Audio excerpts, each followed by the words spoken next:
Isa pong pinagpalang Monday morning, mga katots. At syempre po, Monday morning, may knock-knock tayo.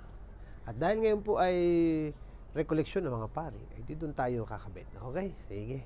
Knock-knock! Who's there? Pari. Pari who? Okay. Dahil para sa mga pari ito, ay di dalwahin natin. Okay. Ladies and gentlemen, ang pambansang kamao, pari sa'yo.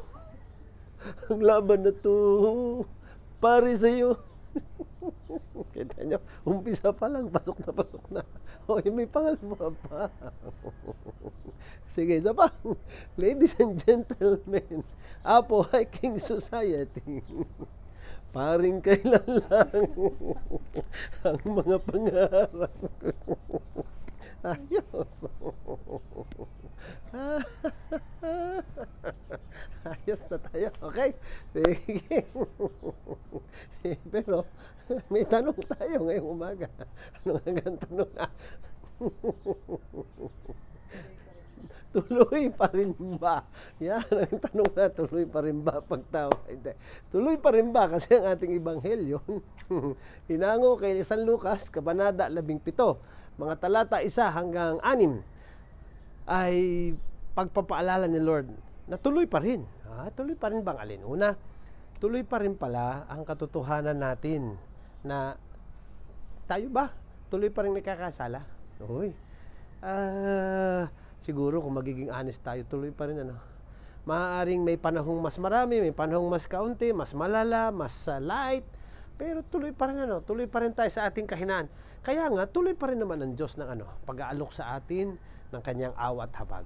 Kaya nga, kasama din ang katotohanan doon, edi tuloy pa rin na na kapag naman ang kapwa natin na nagkasala sa atin, tuloy pa rin dapat tayo sa pag-unawa. Tuloy pa rin tayo sa pagpapatawad. It's a continuous, reality in our lives. We are forgiven, we must forgive. Tuloy pa rin ang paggawa ng kabutihan. Tuloy pa rin ang paglago sa pananampalataya. Continuous po yan lahat. And we must believe na ito yung katotohanan natin, that we are always progressing. Tuloy-tuloy and continuous. Hindi maaaring pagtigil sa ganito, tama na. No. Pag nakapangumpisal, tuloy pa rin ang hamon ng pagbabagong buhay. Kapag nakapangumunyon, tuloy pa rin ang ating pagdadala ng mabuting balita, kaya tayo pinahahango sa misa. Kapag nakatulong sa isang tao, tuloy pa rin ang pagtulong sa iba. Tuloy pa rin, mga kapatid.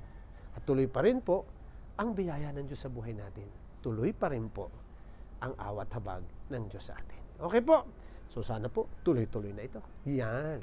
Okay, siyempre, balik tayo sa ating paanyay sa inyo lahat na sana tuloy-tuloy po tayo mga cyber missionaries na lagi saan tayo nag-evangelize through social media, liking, sharing, following, itong mga katulad nitong page natin ito, Instagram natin, at Thought for the Day, at ang ating YouTube channel na TFTD Blessed and Blessing, kasama ng TikTok at Thought for the Day.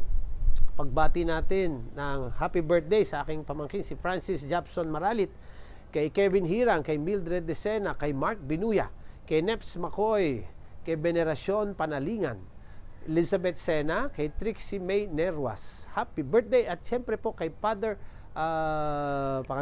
Gani Milambiling. Happy birthday! At sacerdotal, 18th sacerdotal anniversary naman po para kay Father Edison Lotilla. Yan, mga pari natin po dito. At siyempre po, patuloy naman ang ating paghiling ng happy birthday, ng prayers pala para sa lahat po na nangangailangan ng panalangin. At siyempre po, para sa paggaling ng mga taong may karamdaman na humiling sa atin ng prayers for healing. At siyempre po, para sa kapayapaan sa mga bansang may mga digmaan. At kung tuloy pa rin naman tayo sa buhay natin at pananampalataya at tuloy din ang biyaya ni Lord, ano pa? Always be blessed and be a blessing. Paring kailan lang.